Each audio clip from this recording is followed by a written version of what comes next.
Just a bit of a heads up, podcaster. Some vile language in this one. Hell of a lot of swearing. Belle just really let him fly. Like the worst possible words you can say. And to make it all worse, directly into her mother's ear holes. That'll be explained all very shortly. Also, we met some people who have touched Oscars because it's Oscars Day. Enjoy. Previously on Ben, Liam and Belle. What don't your kids know about you? I used to work in a strip club. Do you think you'll tell them eventually? He's in the car with me now and was like, "Why are you calling?" Oh my God! Embarrassing. With his mates as well, too. Oh, good. Okay. And now, live across Australia, this is Ben, Liam and Belle. Riley, how are you feeling? I don't really mind. Good idea, mate. Good evening, Australia. It's a Monday, a new week. Let's start it off with this. Have you ever touched this? Have you touched? An Oscar. They were on today. Don't know if you caught that. And we'd like to know if you've touched one of the awards in the past. We did this ages ago for Grammys. We thought it would be pretty hard. And then there was this girl who called up who won a competition to go to Taylor Swift's like New York penthouse apartment and just like hang there for a day, and she touched her Grammy. Now, I didn't say this at the time. Grammys, I think everyone touches Grammys all the time. Whatever. Oscars, way harder and way cooler. I would say equally as hard, just a different field. Like, You're entitled to your opinion, Liam.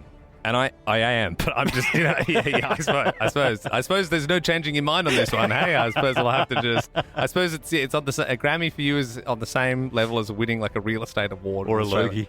Or A radio award? or a year in Accra. Which he has two. 3, mate. Get it right again. Gee whiz, come on. Oh no! 13, 24, 10.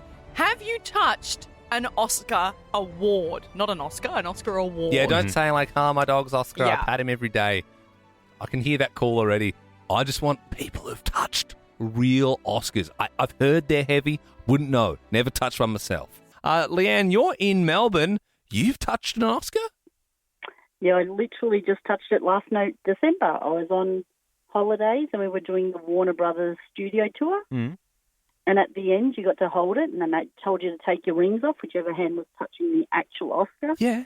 And so I did that, and very funny, one of our other friends, she went to take her hand off the bottom, and the man really yelled at her because you needed to have two hands at all times. Yeah, right. Okay. And so whose Oscar was it? Was it some washed-up actor who had to sort of like sell their awards to sort of pay for their... One of the Harry Potters or something. I Really? was just trying to look at my photo and blow it up and see what it was, but I couldn't see it. Yeah, no. So, yeah. So it was, one recently. So it was like, oh, wow, this is amazing. One of the Harry Potter... I mean, yeah, maybe. I suppose that you can win Oscars for tons of stuff, though, right? Like, it could be, like, best fake facial hair or something in a cinema in the last year or... Yeah, but obviously Warner Brothers were the company behind it, so they got their hands on it. Sean, you've touched an Oscar? Yes, I'm a film and entertainment lawyer. My name's Sean Miller, and I'm the lawyer for Adam Elliott, who won an Oscar for his short animated film Harvey Crumpet back in 2004. Oh! Milos Harvey Krumpetsky. Yes, correct. And he brought the Oscar, obviously, back to Melbourne, and there were a few parties going on, and I held the Oscar. Oh! And ironically, this year, Adam Elliott was nominated for his feature animated film Memoir of a Snail. But he didn't win, so there's no Oscar to be held. Oh, but I mean, Memoir of a Harvey Snail. Crumpet. I had that on DVD. That's an absolute banger. I forgot about. I feel like that's due for a rewatch. 2003 that came out. Going back. Well, Sean, thank you for your call. Lucy in Sydney, you've touched an Oscar. The function in 2016 at Baz Luhrmann's house. Oh, wow. So the phone line cut out a little bit, but all I heard was Baz Luhrmann's house. Yeah, I went to a function in 2016. That's unreal. So was the function like in sort of like the backyard and you snuck into the house and just played with the Oscars? Sort of. It was a fundraiser for the Children's Hospital, and he donated his house for the function, and one of the rooms was to go and have your photo holding the Oscar. So I And was have one. Wow. the Oscar for Australia?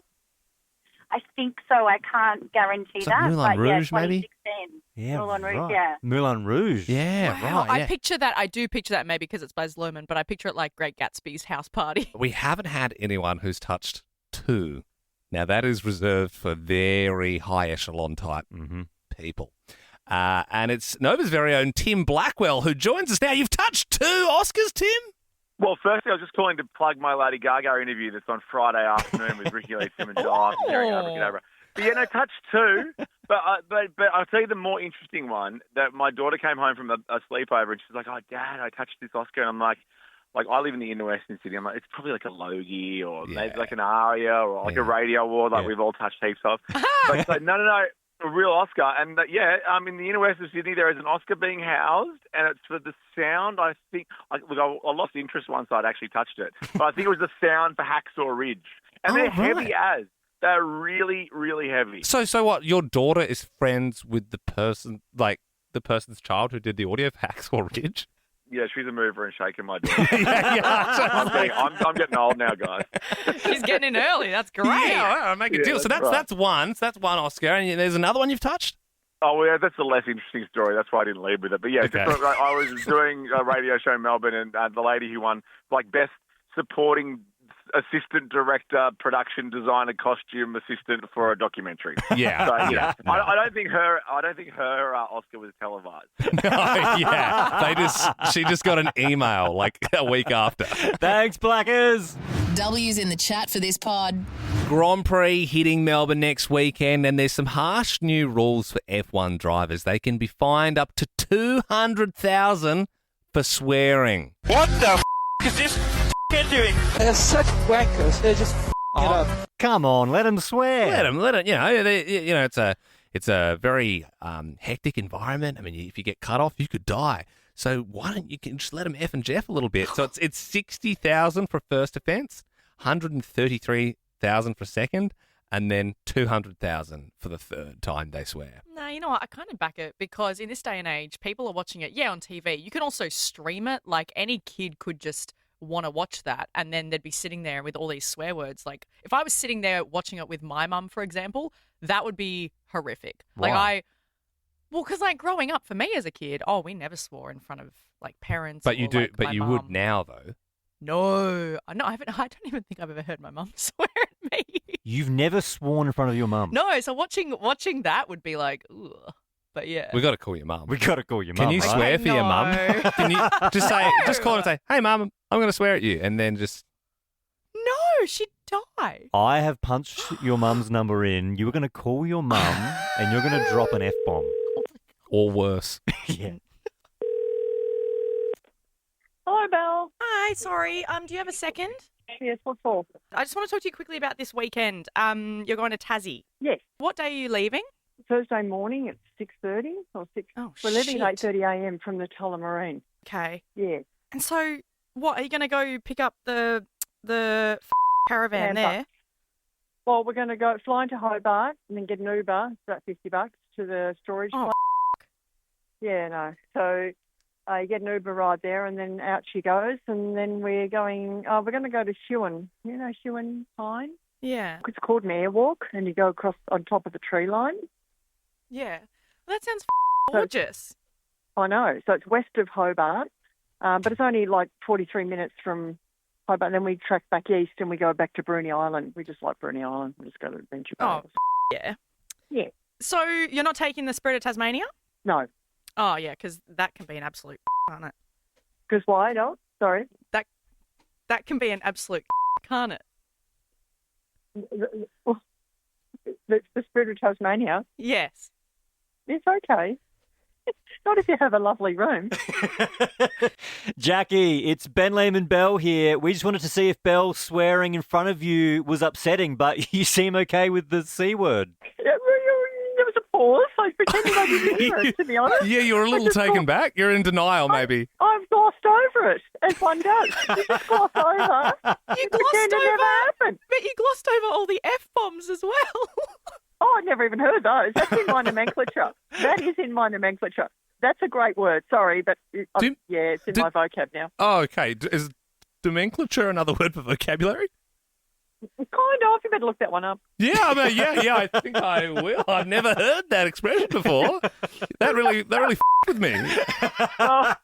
Sorry, no, the bit's over. Look it up. It's a great word. No, I've glossed over the C word. I'm sorry, Mum. I was so nervous. But look, I've never heard you swear in front of me. Could I get one from you? Oh, yeah. Did that feel good, letting that one out, Jackie? I'm not going to say it again. The Ben, Liam and Belle podcast. How's this? Over in the States, there was a movie playing in the cinema. The entire ceiling of the cinema caved in, but there was no casualties because Captain America Brave New World was playing. And it's a horrible movie. Oh. It's flopping hard, and so no one was there to watch it. Incredible. But if the cinema was full because there was a good movie, there would have been tons of casualties. Jeez. If it was June, 300 people would have died. Absolutely. However, if it was Morbius, or like the movie that you just mentioned. Or Craven. Yep. No one actually there. So it's fine. It's a real if a tree falls down in a forest type situation. Yes. Yeah. Well, Ben, you know what this is. I thought you might mention this.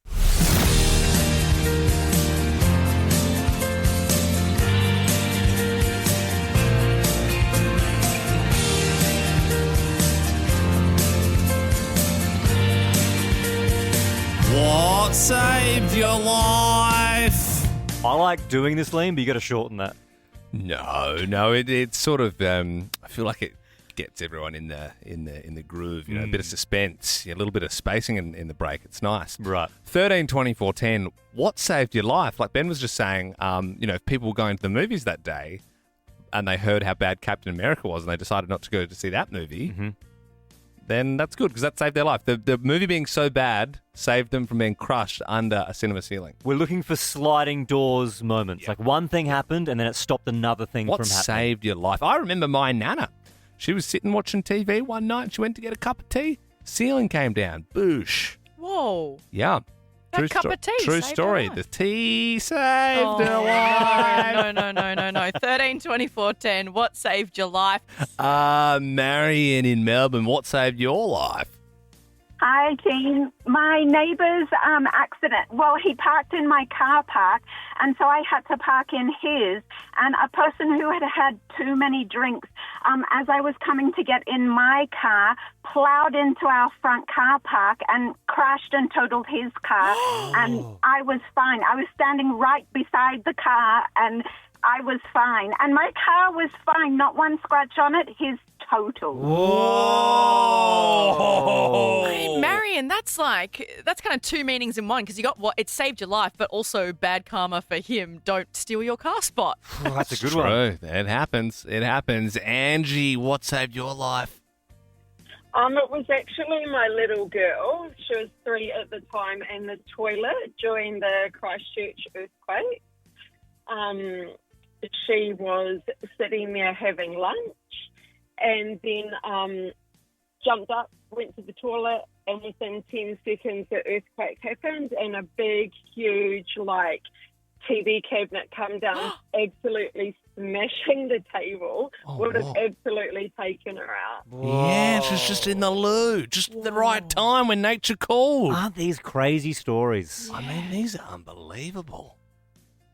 Joe joins us now. Joe, what saved your life? What saved my life is when I was 14, I used to have a part-time job at a car yard, and I used to wash all the cars before school and after school and on Saturdays. And I never missed a day in 2 years. And this particular Saturday, I was feeling a little bit wheezy, so I didn't go in.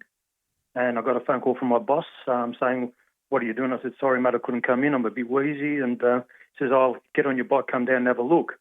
And this particular Saturday, there was this brick wall, the full length of the car yard, where I would have been washing the cars that morning. The whole wall collapsed all over the cars and ruined them. Whoa! And no notice, I would have probably been under that brickwork. Rough from your boss. like phoning you when you're a child, telling you to get on your bike and come in to see. You could have just told you. Yeah, come look at this, mate. That could have been you. Just shaking him by the shoulders. That could have been you. You understand how crazy that is? The Ben, Liam and Belle podcast. It's very nice. I can't even... I think I'll leave the impressions to Liam. Oi, stop gooning. The next bit's about to start. Big news in the Peppa Pig world, Ben and Belle, because Peppa's got a new sibling on the way. Ooh. Yeah, well, you say that. That's exciting. But, Mummy and Daddy Pig are obviously expecting another baby now. George and Peppa have been around for, 20 years? So it's sort of, if you look at that, you're thinking Daddy Pig probably should have got the snip, especially in this sort of current climate. Times are tough, cost of living. And I got to say, last night's episode, especially for a children's show, bit dark for me. Welcome home, Daddy Pig. Sit down, Mummy Pig. I've got bad news. What's wrong, love? You're usually happy as a pig in I've been laid off at factory.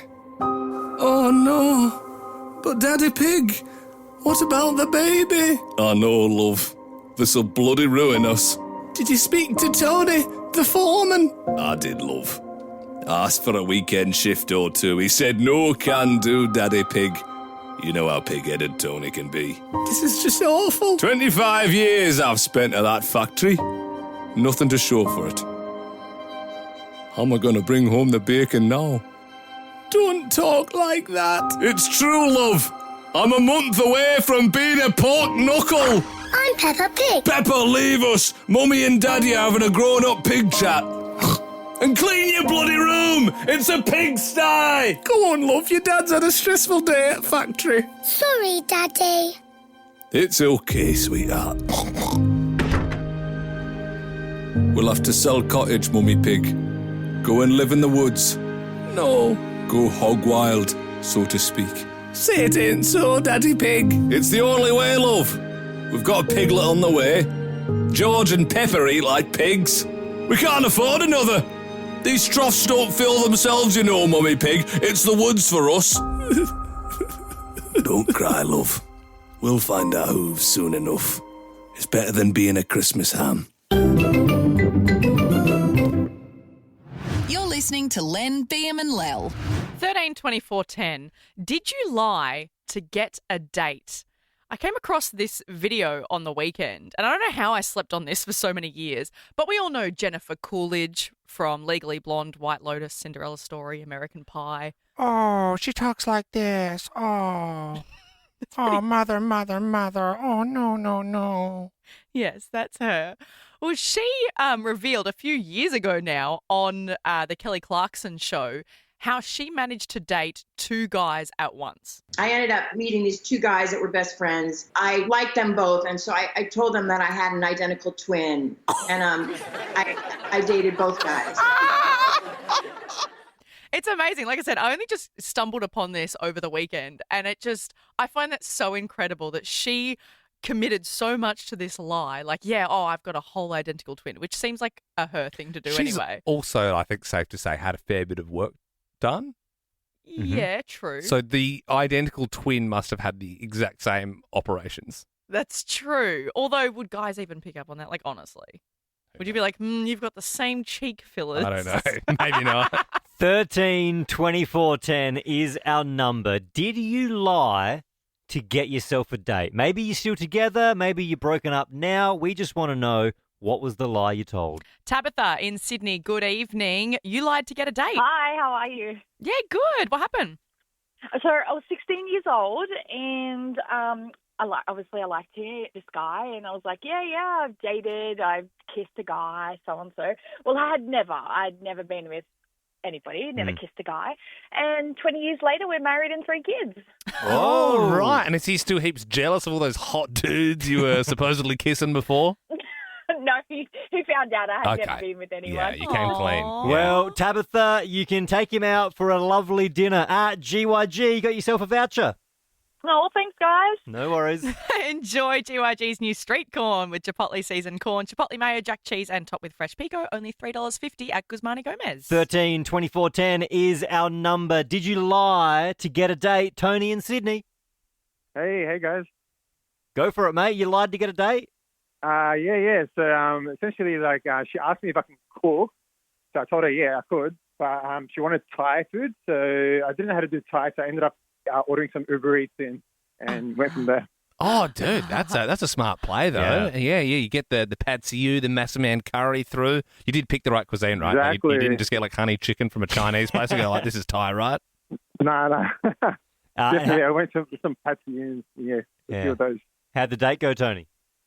Yeah, brilliant. Like, she really loved it, and I hope, like, luckily next time she didn't ask for Thai, and I was able to cook it. Cool. Well, maybe, Tony, she's a fan of Mexican because you got yourself a GYG voucher. Oh, beautiful. Thank you so much. Yeah, no worries, Tony. Hey, babe, what's for dinner tonight? I was thinking of whipping up some street corn. You like street corn? And that's it. Like that podcast? There's heaps more to listen to if you just scroll back or download the Nova Player app. Ben, Liam, and Belle.